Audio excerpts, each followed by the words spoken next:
Então, saudações cordiais, sejam todas, todos e todos muito bem-vindos a mais um episódio do nosso Um Cadinho de Educação Matemática. E hoje a gente tem a honra de trazer essa fera da educação matemática, que é a professora Rosana de Oliveira, da UERJ. Então, assim, Rosana, sou seu fã, conheço o seu trabalho, não longa data, porque a gente não é tão velho assim, mas conheço... Ele não, eu sim. A gente já conhece o trabalho da Rosana de um bom tempo, assim, é um profissional, é um ser humano muito legal, é um profissional que tem uma história muito bonita com a educação matemática, assim, que vem contribuindo há muito tempo, que vem pensando há muito tempo. Então, assim, seja muito bem-vindo, assim, muito obrigado pela sua participação. Está sendo muito especial a sua vinda aqui, assim, de coração. Que bom. Te agradeço, tá? Uma troca. E para a gente iniciar, eu queria, assim, que você se apresentasse, que falasse um pouquinho de você, do que você gosta, com o que você trabalha, onde é que você trabalha, para que os colegas que estão assistindo a gente conheçam um pouquinho de você também, desse trabalho lindo que você tem. Então, eu sou Rosana de Oliveira, um nome bastante comum, se procurar no Lattes tem que ter outras informações para localizar. Atualmente eu sou professora da UERJ, trabalho na Faculdade de Educação, dando aula para o curso de Pedagogia numa disciplina que tem um nome longo, né, que é Educação Matemática para Crianças, Jovens e Adultos, mas é uma disciplina de Educação Matemática, né? A minha história, ela começa já há um bom tempo, né? Na verdade, eu fiz licenciatura em Matemática na UF, e depois eu começo a minha vida profissional na Prefeitura de Duque de Caxias, como professora de anos finais. E aí eu tenho... Fundamental 2. No Fundamental 2, Sim. isso, Eu não fiz formação de professores, às vezes, né? Tem muito essa história, na verdade, eu fiz um curso técnico, eu fiz Cefet. Que legal. E aí eu faço né, licenciatura em matemática, mas eu não queria ser professora de matemática em princípio. Eu dizia que lidar com gente é complicado. Então, eu me descubro professora de matemática dentro da universidade. E aí já começa a minha relação na licenciatura com educação matemática. Porque eu tinha uma preocupação muito grande, que eu não era professora, como é que eu atuaria na sala de aula.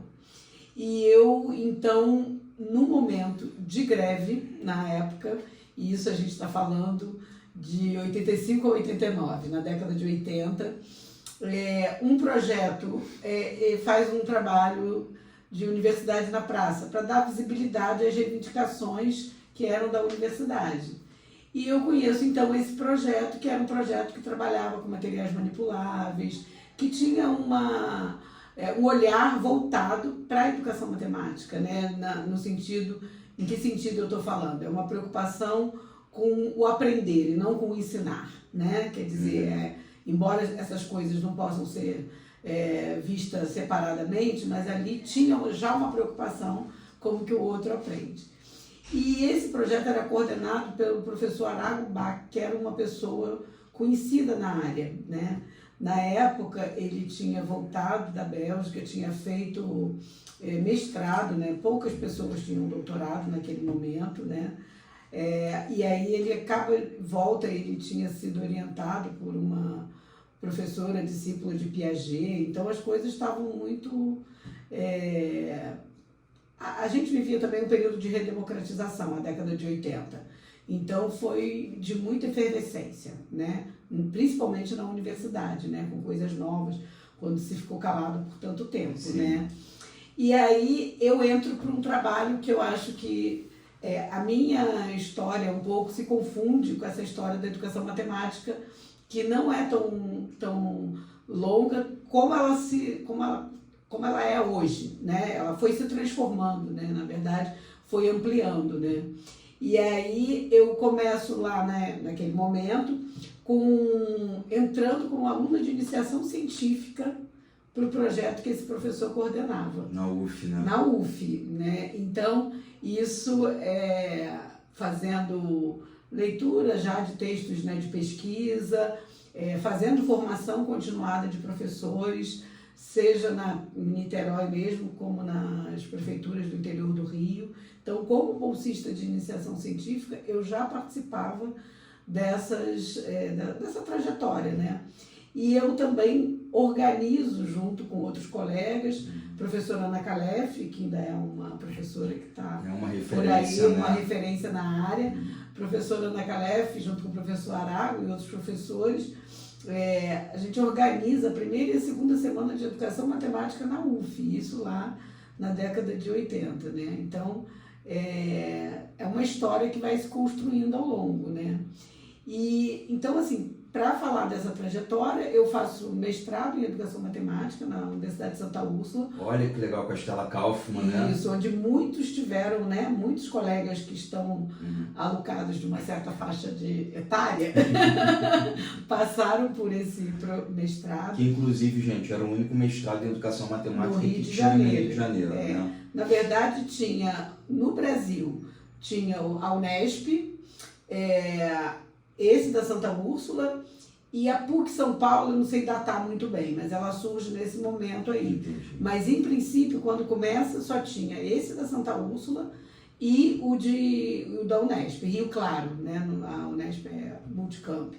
Mas é importante a gente lembrar que a gente não existia, por exemplo, os programas que existem hoje, que é ensino de ciências e matemática.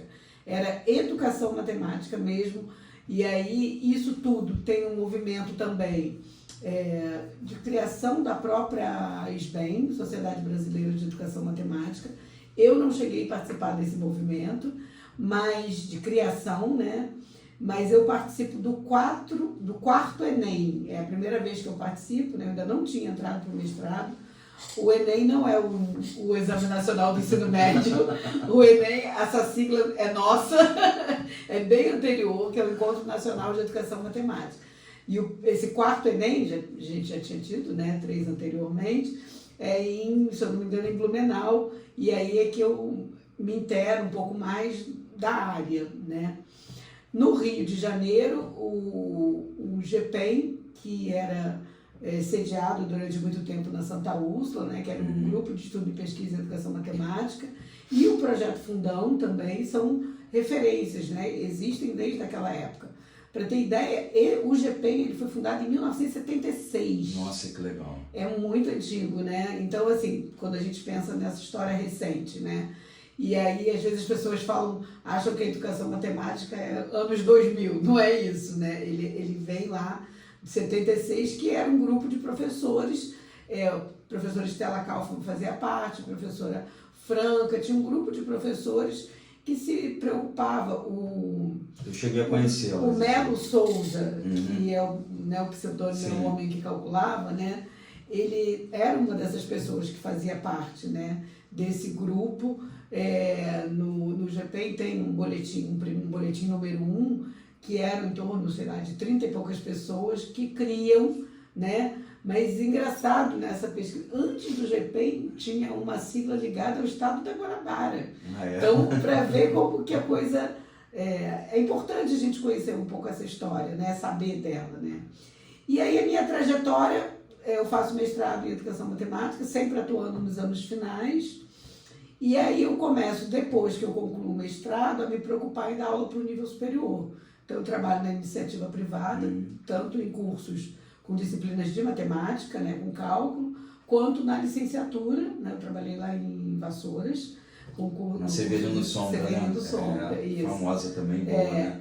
E aí foi um período muito interessante, com pessoas também muito interessantes. A gente tinha uma produção. Na época eu instalei um laboratório lá de educação matemática. E aí, ao instalar esse laboratório, né, criamos um laboratório onde tinha todo o apoio da coordenação e da instituição para a gente poder comprar materiais. Então foi uma experiência também bastante rica nesse sentido, né, de estar criando esse laboratório. E aí eu então, né, após o mestrado, também dou aula, começo a dar aula para pós-graduação, muito vinculada à SBEM também, né, a Sociedade Brasileira Regional Rio, e a gente continua nessa trajetória. E eu, em 2003, faço um concurso e passo para a Universidade do Estado do Rio de Janeiro, onde estou, né, até hoje. Mas é importante destacar que eu me aposentei na minha matrícula, que eu falei de Caxias, mas eu também fiz um concurso para Angra dos Reis. Eu sou a viajante, né? Olha, todas as minhas histórias têm a ver com outros espaços. E aí, Angra dos Reis também foi uma escola em termos de formação, porque não é só a formação dentro de sala de aula, tem a nossa formação, né, dentro da escola, dentro das relações com outros colegas, né? E era uma... É a formação de vida que acaba impactando também nas nossas práticas, né? Isso, e era uma rede pequena, então a gente tinha 20 e poucos professores de matemática, todos se conheciam, eram reuniões coletivas, né? E dentro das próprias escolas a gente estava numa prefeitura progressista, então era tudo sendo muito discutido, né? Sobre a questão de uma visão de uma educação mais democrática, né? Então foi um grande aprendizado. E aí, quando eu faço esse concurso para a UERJ, eu fico lá um tempo, mal eu entro e uma pessoa muito querida, que é o professor Marcelo Bairral, da Universidade Federal Rural, ele me sugere fazer o doutorado em educação, porque eu teria o tempo do estágio probatório, e aí eu entro ainda no concurso com o mestrado, né? Ele falou, faz o... E aí eu então, né, do ponto de vista acadêmico, vou fazer o doutorado em educação e discuto formação de professores. A educação matemática, ela fica meio como pano de fundo, até né? porque, assim, nos anos 2000, a gente não tinha muitos programas de doutorado com educação matemática, então a gente ia para a educação e tentava adaptar alguma coisa para as práticas da educação matemática, né? Não se tinha essa divisão, né, que hoje em dia tem, né? O meu próprio programa, eu fiz doutorado em educação na UFES, no Espírito Santo. E tinha uma linha de educação matemática. Então, assim, os professores já defendiam com unhas e dentes a linha. Mas a gente tinha que estar sempre tentando buscar essas interseções, porque nem sempre era muito claro para todo mundo, claro, né? Isso, exatamente. Quem me orientou foi a professora Maria de Lourdes Tura, que era da Sociologia. Mas o grupo de pesquisa dela era voltado para a formação de professores e políticas públicas curriculares. Então, isso ajudou essa interface do diálogo, né? Então, e aí eu faço uma trajetória dentro da UERJ, eu estou com 22 anos, né, já na UERJ, mas tem uma outra coisa que permeia, né, que é a minha inserção na educação à distância. Eu mesmo antes de tomar posse sou convidada a escrever material para o curso de pedagogia à distância e um material de educação matemática. Então, é uma trajetória muito com a educação matemática, dialogando tanto com o curso presencial quanto com o curso à distância. Então, assim, Rosana, você tá contando a história e isso está se passando um filme na minha cabeça, né? Porque, assim, são muitas questões que também trabalham com a história da educação matemática que eu adoro, né? Assim, você trouxe nomes que me remetem, assim, um lugar de afeto, sabe? Assim, um lugar de conhecimento, um lugar de referência, e que eu realmente penso que nós né, somos sujeitos históricos, que a gente está vivendo esse tempo, em alguma medida nós somos anônimos, mas a gente está buscando construir as bases, né, para uma sociedade melhor, mais equânime, que possa usar a educação matemática enquanto esse instrumento de leitura do mundo, mas também de escrita, né? Então, assim, eu tenho um monte de pergunta para você, você não vai sair daqui cedo, não. Mas deixa eu te fazer uma pergunta. A gente sabe que a própria matemática, né? Não falo educação matemática, a educação matemática, ela tem esse movimento, né? Que vai surgir ali com as principais ideias sendo discutidas nos anos 70, se consolida nos anos 80, né? Também com o professor Biratã D'Ambrosio, né? E com outros pesquisadores, a gente também tem o Sebastiani. Mas até então, né? Em alguma medida, a gente tem uma hegemonia da matemática, né? Com aquelas estruturas mais pesadas, com aquela postura mais bruta do professor de matemática, que talvez não tenha tanta sensibilidade, que vai entender que para você ensinar matemática você tem que ter corpos silenciados e cadeiras enfileiradas. E assim, você, jovem, na UF, na graduação, pegou esse momento de transição da história da humanidade, assim, da gente romper com esse modelo daquela matemática que era ensinada daquela forma rígida para uma matemática que é mais humana. Como é que você via isso naquela época, assim, como é que era esse movimento assim, de efervescência e como é que você tem visto isso ao longo dos anos até hoje, assim? Quais foram os avanços, se a gente teve avanços, se é que teve, né? Quais foram os avanços, quais são as principais resistências? Assim, ó, é muita pergunta numa pergunta só, mas eu vou deixar contigo. Então... Deixa que eu vi aqui, que eu estou doido para saber. Então, eu acho que, como eu falei, a década de 80 ela era uma década de muitos incômodos, né? Uma década de muitos incômodos, né? A década de 80, não só, imagino eu, na área de educação matemática, né? Na área da matemática, né? Mas também em outras áreas, mas é a que a gente pertence, né? Então a gente fala um pouco dela. E eu entendo um pouco que, na verdade, são as inquietações que movem, né? Então, a matemática, ela tem esse estigma, né? Sempre teve, né? Sempre, quando eu digo historicamente, ela carrega um pouco essa carga de uma disciplina que é para poucos, né? Uma disciplina onde a linguagem não é acessível, né? E eu acho que esses são pontos que sempre incomodaram as pessoas que foram abrindo essa frente para pensar na educação matemática e claramente em oposição a essa matemática que, de alguma forma, seletiva, né? Que excluía. Então, eu ainda hoje acho que assim, a educação matemática ela deve ter esse perfil, né? Ela tem esse perfil. E como disse uma vez o Biratã D'Ambrosio, eu não esqueço, lá na graduação, quando ele foi fazer uma palestra para a gente, ele disse assim, nenhum problema com os matemáticos que estão fazendo pesquisa e que estão trabalhando nisso. Nós precisamos, a evolução da tecnologia diz o quanto de matemática precisa ter, né? Mas quando a gente fala de sala de aula, de escola, é outra coisa, né? E aí eu acho que essa frente que eu venho defendendo, eu digo que a educação matemática é uma militância, né? E eu continuo até hoje fazendo esse tipo de trabalho. Eu acho que ela foi, claro, se alterando. Você sair de 2, 3 programas para hoje a gente tem um universo de programas, né? A gente começou a ter num determinado momento os programas profissionais, né? Que antes ficavam, porque essa é uma discussão que a gente tem na área de educação matemática, mas em outras áreas, o quanto que às vezes esses programas acadêmicos, né, as nossas pesquisas, não dialogam com a sala de aula e com a escola. Então, eu acho que os programas acadêmicos vêm um pouco para trazer um pouco essa conversa, né? E aí surge os mestrados e agora, mais recentemente, os doutorados profissionais, né? Então, eu acho que toda essa busca é uma busca para que essas pesquisas cheguem à sala de aula, ou melhor, que elas sejam feitas junto com a sala de aula, né? Então, eu acho que a gente cresceu muito e diversificou.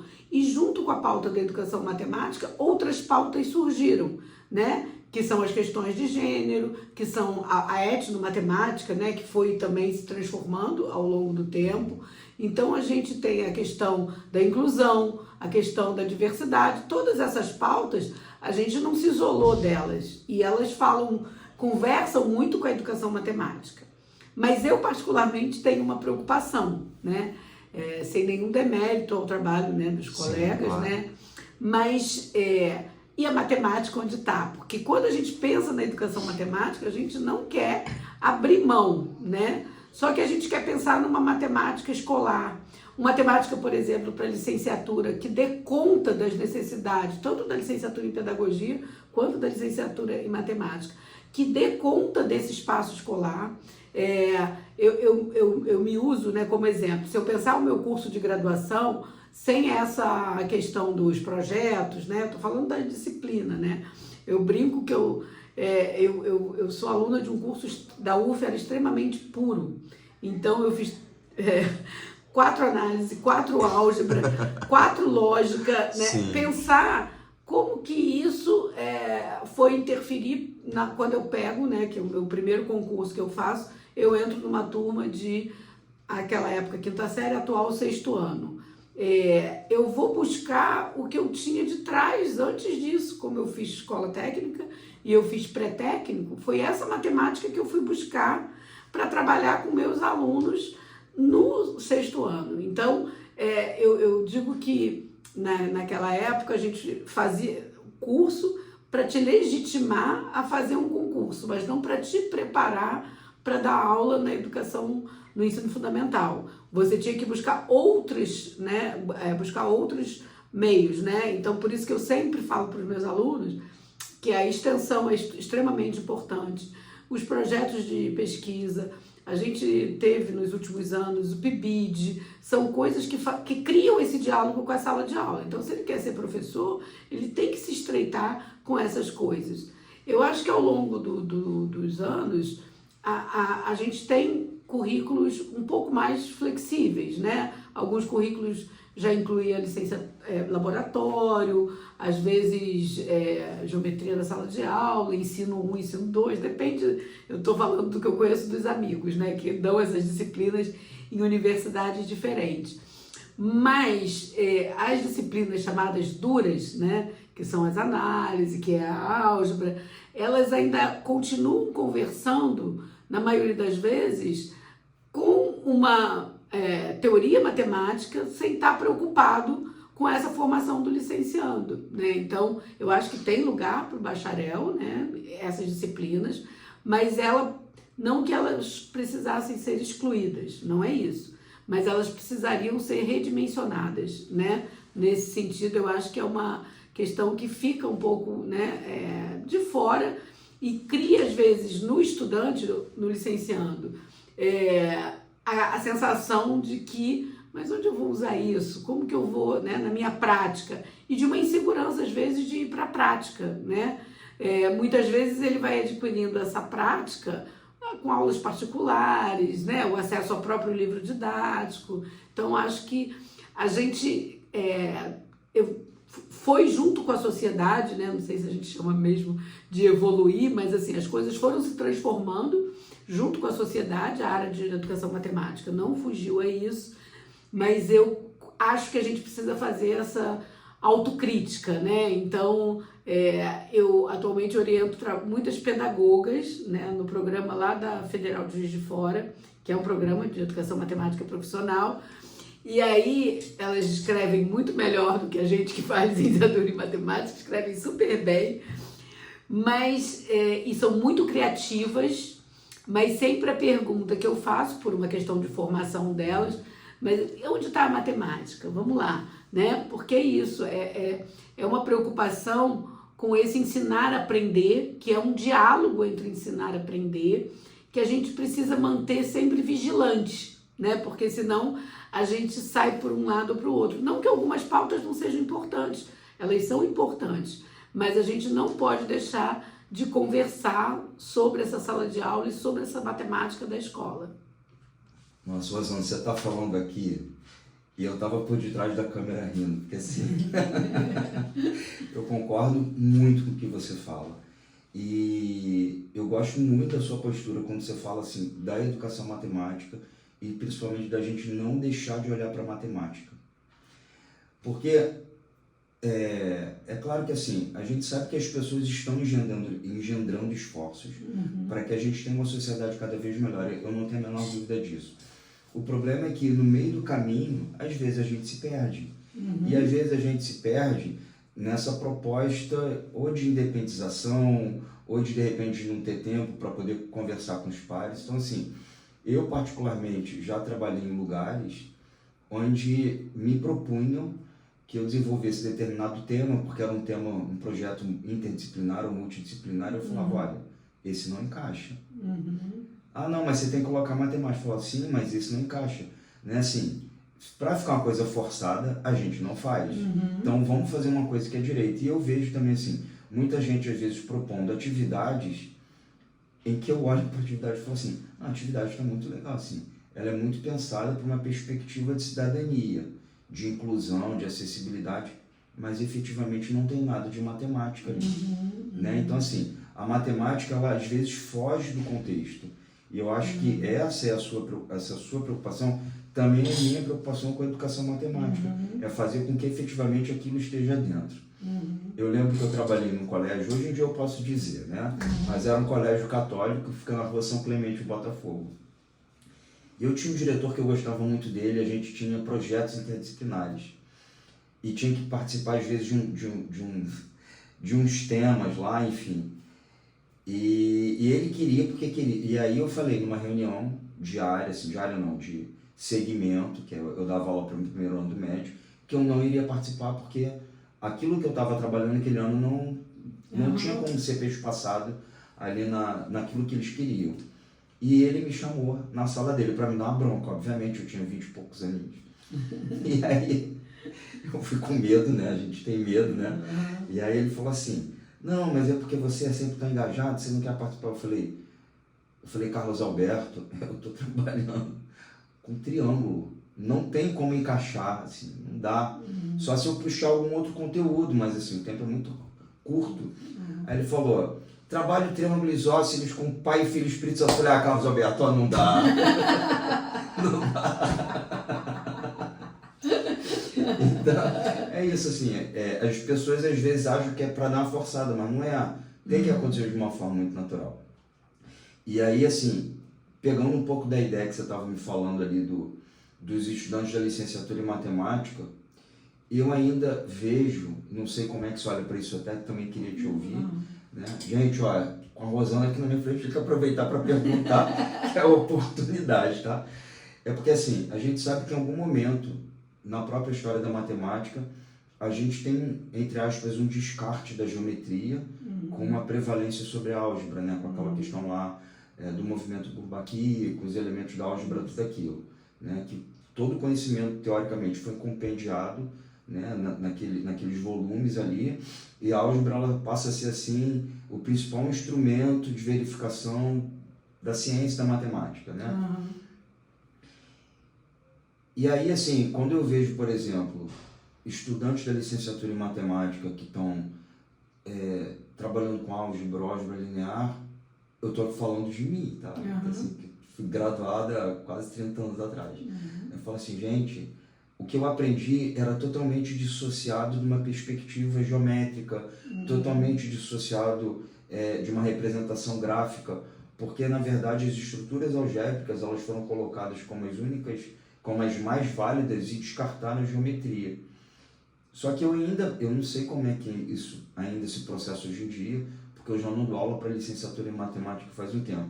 Mas o que eu via as pessoas continuavam, né, pelo que eu sei, ainda nessa prática de álgebra mais pesada, sem entender o significado, descolado dessa percepção geométrica. Então, quando eu, por exemplo, que trabalho com matemática 1 e matemática 2 para pedagogia, eu e André Tis, a gente tenta ensinar tudo associando um ao outro. Sim. Aritmética, álgebra e geometria. Porque para a gente é importante que a pessoa tenha esse campo de leitura um pouco mais amplo. Como é que você olha para isso, Rosana, assim, essa dissociação daquilo que a gente olha para a educação matemática e entende como algo que poderia ser mais completo? Então, para a apropriação cognitiva, perdão. Então, eu acho que ainda se mantém muito esse perfil, né? Porque essas disciplinas querem falar das estruturas, né? Então esse compromisso com as estruturas não deixam brecha, né? E aí é que entra um ponto que eu acho importante, que quando você mantém esse mesmo perfil das disciplinas, não há uma preocupação de dialogar com essa questão da formação, né, desse professor que vai atuar na educação básica de maneira geral, né, tanto no caso da licenciatura, nos anos finais, e no ensino médio, né. E aí, então, eu acho que isso não se alterou muito, não posso te falar, né, porque são muitas licenciaturas, mas eu acho que isso não se alterou muito. Eu acho que nessas disciplinas, né, de ensino é que acaba acontecendo essas relações, né?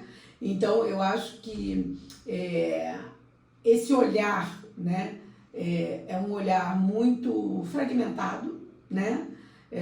não há uma preocupação com estabelecer relações. Quando, na verdade, para mim, o grande barato de você aprender, digamos, matemática, né, é você estabelecer relações.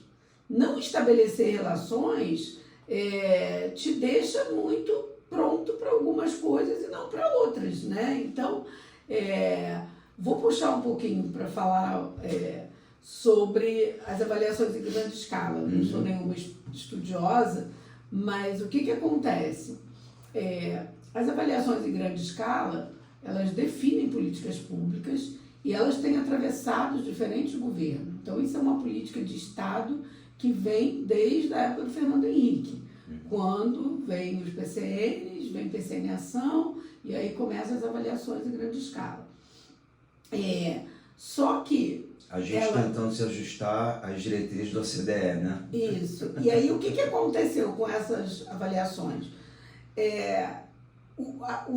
As prefeituras, os estados, as pessoas reduziram o currículo a essas avaliações. Sim. Né? Então, e aí, fazendo um link com o que eu estava falando, você acaba trazendo para a educação básica, né, a questão de você olhar para uma coisa só, porque as avaliações em grande escala, os mecanismos estatísticos, elas são pontuais. Ela pergunta uma coisa, ela não dialoga com outras, porque se o aluno erra, né, principalmente erra, você não sabe onde ele errou, por isso que aborda uma questão. As nossas avaliações aqui do Brasil são assim, né?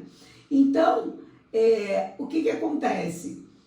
Acaba que essa crítica que a gente está fazendo para a questão das licenciaturas, né, a gente recai hoje também sobre o ensino, porque o professor ele é cobrado, as prefeituras e os estados, as redes de maneira geral, querem ter notas melhores, e aí elas têm cobrado dos professores que trabalhem, mas trabalhem o quê? Acaba sendo trabalhado exatamente aquilo que cai nas avaliações. E aquilo que cai nas avaliações não estabelece relações.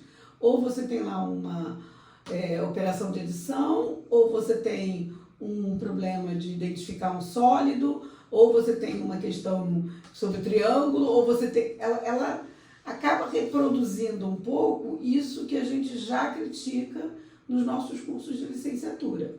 Mas, claro que, em última instância, o ideal seria que elas não existissem, né? Mas isso está fora do nosso alcance rápido, né? Então, o que eu defendo, né, nesse aspecto, né?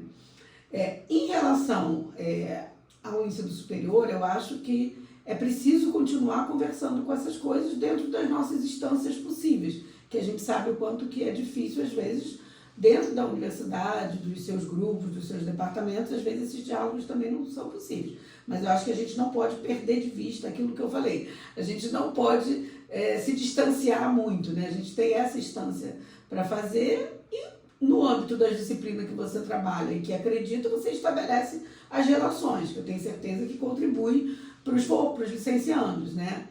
E, por outro lado, no âmbito desse professor de sala de aula, e aí eu estou falando mais especificamente da rede pública, eu costumo dizer que você precisa fazer mais do que ele precisa saber. Porque eu digo que tenho verdadeiros arrepios quando se fala em currículo mínimo. Porque, de uma maneira bem trivial, né, a gente, e usando aqui o ensinar, nada que você ensina para o seu aluno, ele aprende tudo, concorda? Ele vai... Tem ali alguns recortes. Tem ordem de preferência, né? E eu diria que para alguns conteúdos matemáticos, ainda bem que ele seleciona e esquece outros, né? Mas o que eu acho que... então, se eu tomo como premissa o mínimo, eu corro o risco de não ficar nada no meu aluno, né? Então, por isso que eu preciso trabalhar questões, né, de um ponto de vista mais amplo, para que, se ele consegue entender essa perspectiva de trabalho, né, de ensino, de troca mais amplo, com certeza, no final, você vai falar, sabe como é que faz essa questão? Assim, você ensina a fazer a prova, porque ele já sabe aquele conteúdo, né? Então, esse também tem que ser um movimento, e esse eu acho que é político, porque as redes estão, né, o tempo todo, tem que fazer isso.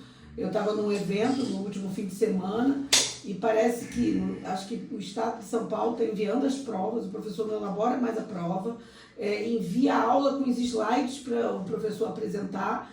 Então, assim, é preciso encontrar brechas. É padronização do ensino. É preciso encontrar brechas para romper com isso. E eu acho que a gente, é claro que dificulta, né? Mas eu acho que a gente, como professor, tem essa capacidade, né, de encontrar os caminhos e, mais uma vez, brigar dentro das instâncias possíveis, né, dos espaços políticos, fora de sala de aula, e, enquanto não consegue reverter, encontrar as brechas, trabalhar um pouco no que a Beatriz D'Ambrosio chama de insubordinação criativa, né? Que é isso, é você tentar ser insubordinado criativamente e tentar fazer um trabalho qualitativo para o seu aluno. Porque, no final, tudo que a gente quer é que o outro aprenda. Sim. Né? É isso que a gente quer. Então, a gente precisa estar pensando sempre nesse outro, né? Você falou dos projetos. Então, essa é uma preocupação muito interessante, porque, às vezes, o ideal do projeto, mesmo quando a gente consegue contemplar a matemática, né? Quando termina o projeto, a avaliação desse aluno, às vezes, não passa pelo que aprendeu. Passa se foi interesse, se ele gostou, se ele não gostou, se ele interagiu, mas a gente que são aspectos importantes, mas que você tem que perguntar, no caso do projeto, que tem alguma coisa de matemática. O que com esse projeto ele aprendeu de matemática? Essa tem que ser uma pergunta para você fazer um feedback, né? Para que ele possa fazer a articulação que você está dizendo há pouco, né? Exatamente, entendeu? Porque se você não pensa nisso, você às vezes faz um trabalho interessante, mas a matemática fica deixada de lado, né? Então a gente precisa o tempo todo estar atento, né, a isso, porque você tinha falado, tem perguntas, por exemplo, a base é álgebra, geometria e aritmética, mas a gente, ao longo dos anos, outras pesquisas na área de educação matemática foram sendo trazidas, como a questão da estatística e da probabilidade, como a questão me fugiu agora o nome, mas assim, são outras áreas que você precisa agora olhar, né? Que não era só aquele tripé, né? E com a base, né? Que eu particularmente acho que foi um retrocesso em relação aos parâmetros, mas a base, ela insere a álgebra nos anos iniciais. E o que ela chama de álgebra nos anos iniciais é basicamente o trabalho com sequências. Mas é só isso? E o que esse trabalho com sequências se relaciona com a álgebra? É aquela sequência do nível superior?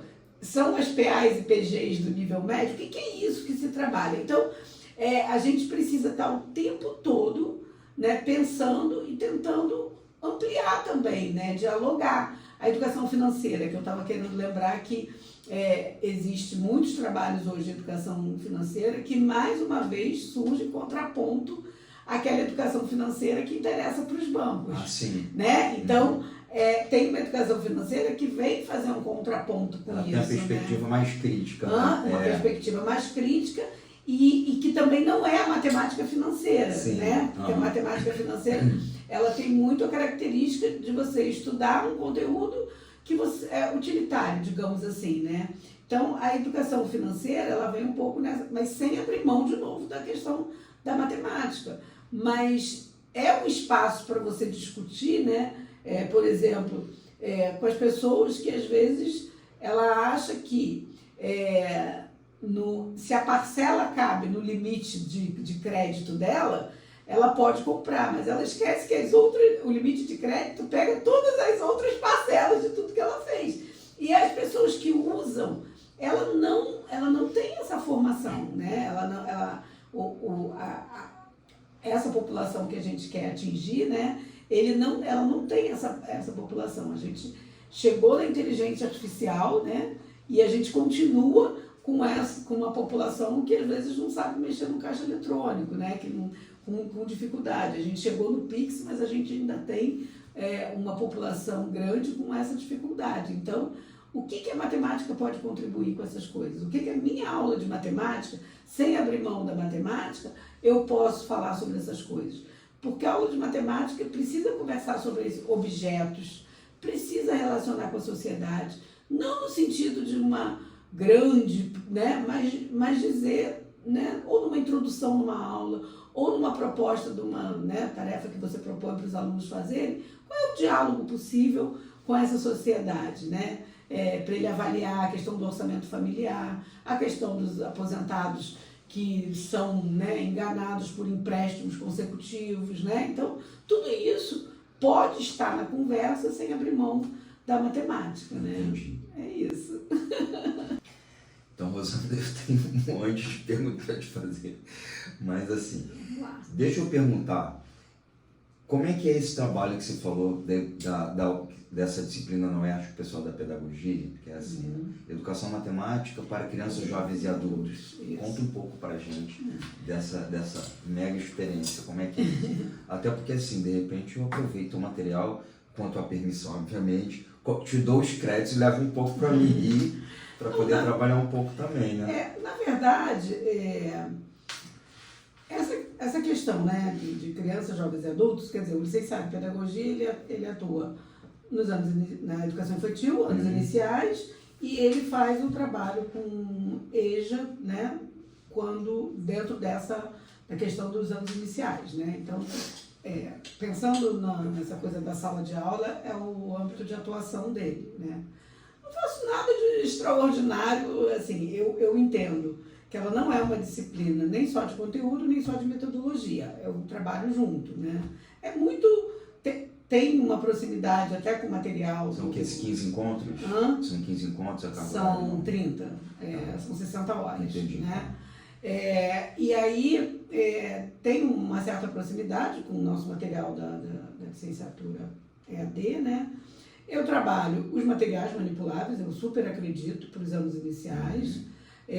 Eu acho que não é o único caminho, existem outros caminhos, né? Hoje em dia, que eu também trago para elas uma discussão sobre literatura infanto-juvenil com educação matemática, existem muitos trabalhos nessa área.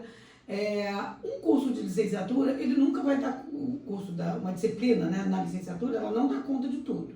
A gente tinha 2 disciplinas, e aí as pessoas começaram a achar louca a gente reduziu para uma.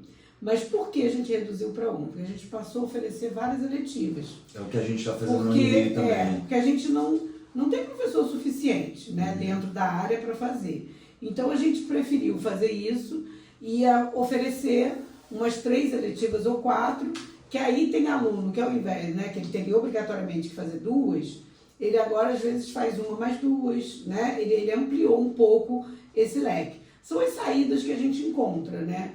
Então, a disciplina de 60 horas, a gente não consegue falar sobre tudo, né? Então, eu falo dos aspectos do currículo, procurando relacionar. Então, eu trabalho via materiais manipuláveis, trabalho essa relação com a literatura, trabalho muito com eles. Eu não pauto o meu curso em leitura e debate de texto, que é uma prática muito comum nos cursos de licenciatura. Eu pauto em discutir método e conteúdo. Legal. Então, as minhas aulas raramente são aulas expositivas, né? Não são. As minhas aulas sempre começam com uma problematização, ou colocando material, ou colocando uma ficha de tarefas, né? Dou aquele pontapé inicial, né, para eles trabalharem, e fecho nos últimos meia hora, 20 minutos da aula, um pouco do que foi discutido ali, né? Eu trabalho prioritariamente em grupos, né? Os alunos estão sempre sentados em grupos e dialogando, né, em cima das tarefas, né? Isso é bom, né? Porque eles compartilham suas experiências, dúvidas, né? Anseios, medos, seguranças. E sempre que eu começo uma disciplina do 5º período, eu também pergunto sobre isso, né? Para eles falarem um pouco sobre essa experiência ao longo da escolaridade com matemática. E vão fazer pedagogia assim, pensando pelo menos, mas querendo não ver mais matemática, Sim. né? A gente tem alguns que, não, eu fui bem, isso acontece, eu gosto, mas não é a maioria. A maioria tem uma história nem sempre é agradável, que são histórias dolorosas com a matemática.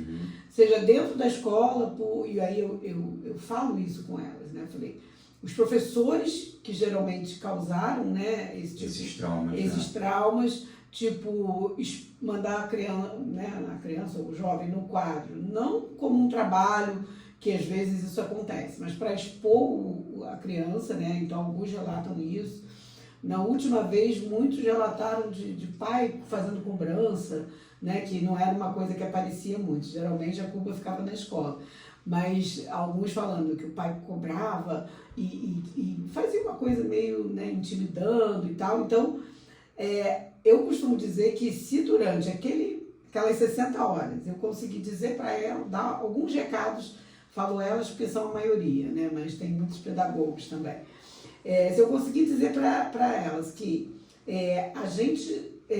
que elas precisam sair dessa disciplina entendendo o seguinte: todas são capazes de aprender matemática e todas são capazes de ensinar matemática, né?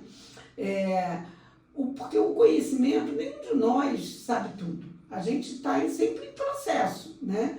Então elas têm que se colocar em processo de estudo, em processo de pesquisa, né?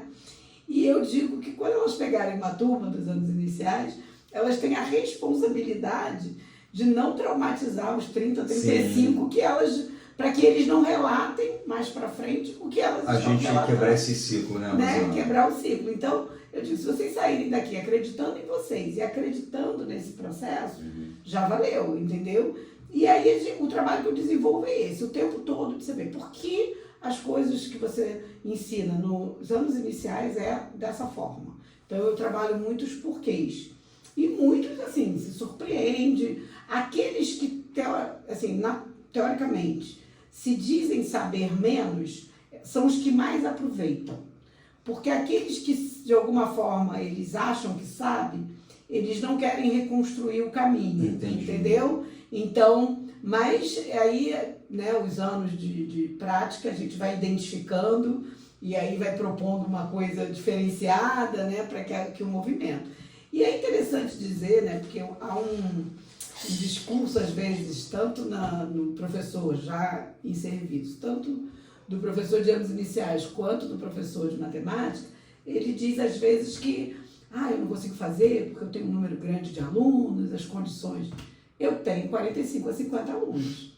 E todos, período, curso de pedagogia super procurado. Eu falei, é possível fazer porque eu faço. Claro que são adultos. Mas, assim, você vai fazer sempre uma coisa ideal? Não. Mas você tem que ter uma proposta e você tem que ir trabalhando na medida que as coisas acontecem. Mas, mais uma vez, pensar nas brechas e nas possibilidades. E a tua fala não é uma fala teórica dissociada da prática, porque você trabalhou em prefeitura a vida toda também. Então, assim, você está falando, mas você fala assim, eu estou te dizendo porque eu sei que dá certo. Então, com certeza. Então, assim, com essas meninas da pedagogia, você busca instituir principalmente uma relação de paz, de ressignificação, de diálogo, e que elas consigam entender que elas também são capazes, né, de produzir uma educação matemática, de serem capazes de aprender, de ensinar matemática também, né, e de instituir essa mudança que a gente quer para o mundo mesmo, né? E esse trabalho é muito bonito, tá? De parabéns, tá vazando. Eu vejo o resultado, como eu estou há muito tempo dando aula, né? Eu tenho alunos que hoje são professores do CAP, que na prova caiu, né? Porque a prova dos anos iniciais geralmente são ou geografia ou matemática. Caiu matemática e elas voltaram para me dizer, olha, eu passei na prova por sua causa. Legal. Né? Assim, então, nossas recompensas.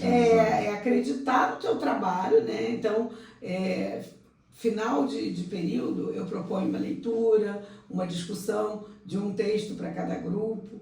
Mais recentemente, eu incluí a inteligência artificial na minha prática, na avaliação, pedi que eles lessem o texto, transformassem o texto, pegassem uma IA e transformassem num podcast, né? O Notebook LM faz isso.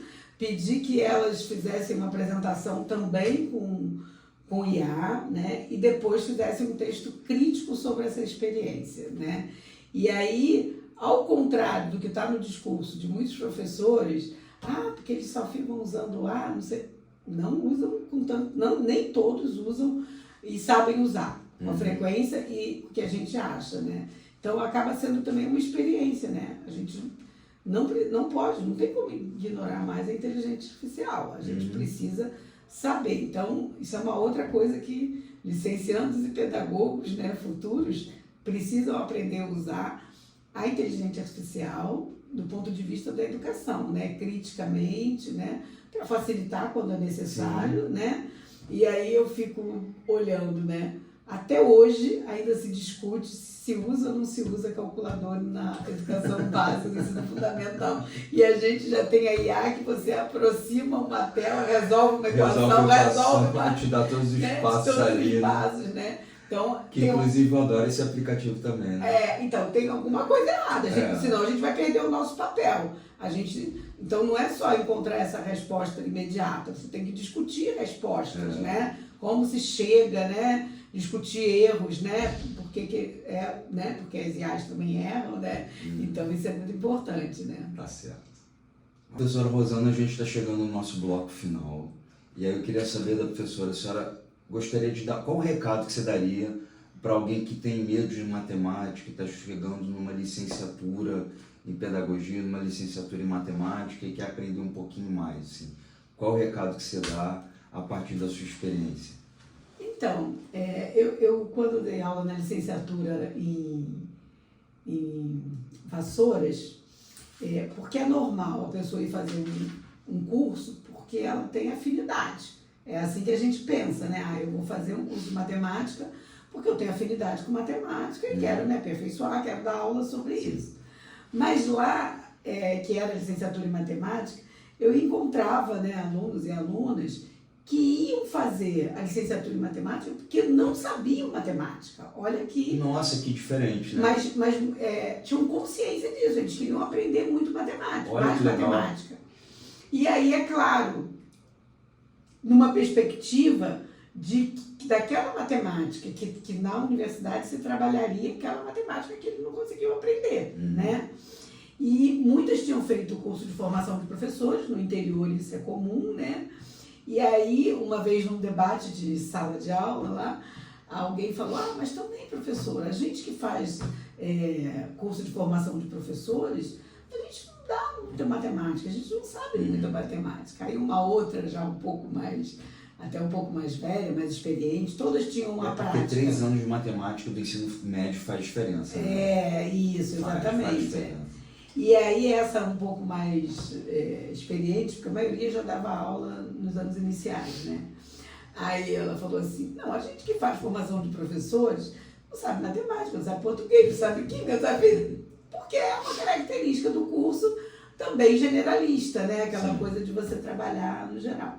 Então, eu acho o seguinte, se a pessoa optou por fazer a licenciatura em matemática, com dificuldades ou não, ela tem que buscar. Se ela tem mais facilidade, é óbvio que talvez ela se aproxime mais e consiga fazer um curso mais fluido, digamos assim, né? Se ela não tem, se ela tem dificuldade, eu acho que ela precisa procurar entender. Eu tenho uma amiga que chama muito, ela usa a palavra repertório, né? Então, você tem que saber por que soma, como é que multiplica frações, você tem que resolver equações simples. Então, se você chegou até ali trazendo, né, da sua educação básica e da educação básica como total, né, mas principalmente do ensino médio, com dificuldades, em algum lugar você tem que procurar sanar essas dificuldades, que isso vai fazer com que você flua melhor dentro de uma licenciatura de matemática como ela é, né? Então, procurar mesmo entender, existem livros, existem vídeos, existem, né? E é claro que a qualidade disso às vezes é duvidosa, mas ele precisa construir repertórios para que ele possa minimamente, né, quando ele chega numa matemática dessas que a gente estava comentando, mais avançada, ele saiba um pouco tenha esse repertório, né, que de alguma forma vai contribuir. Então, assim, eu levei muito susto quando eu fui fazer a licenciatura em matemática, porque a minha primeira aula foi álgebra 1, no dia que eu cheguei, eu quase que fui embora, mas por quê? Porque eu me considerava uma boa aluna em matemática, mas não para lidar com aquela abstração da estrutura, né, algébrica. Mas existe uma lógica dentro dessas estruturas, como existe, né, na matemática, mas particularmente nessas matemáticas de nível superior, essa lógica é muito bem marcada e você tem que, de alguma forma, entrar e compreender essa lógica para você poder sobreviver, né?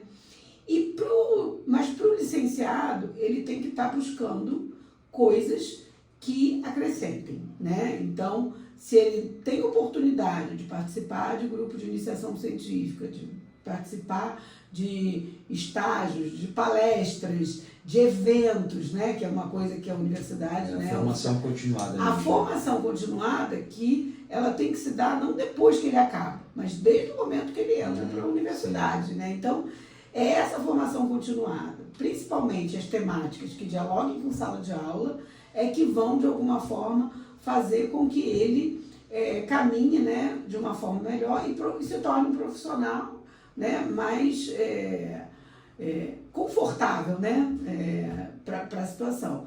E pensar também que o curso é o primeiro momento dele de formação. A formação dele continua. Se ele quiser ser um professor que dialogue com seus alunos, né, do ponto de vista do aprender, né, ele precisa construir, né, isso ao longo da vida, né, e não perder a curiosidade, não perder, e ter um olhar para o outro, né, acolhedor, né, porque isso é extremamente importante, né. A matemática vem desse estigma que maltrata o outro, né, que causa efeitos psicológicos. Então, eu acho que isso é muito importante desenvolver ao longo da licenciatura.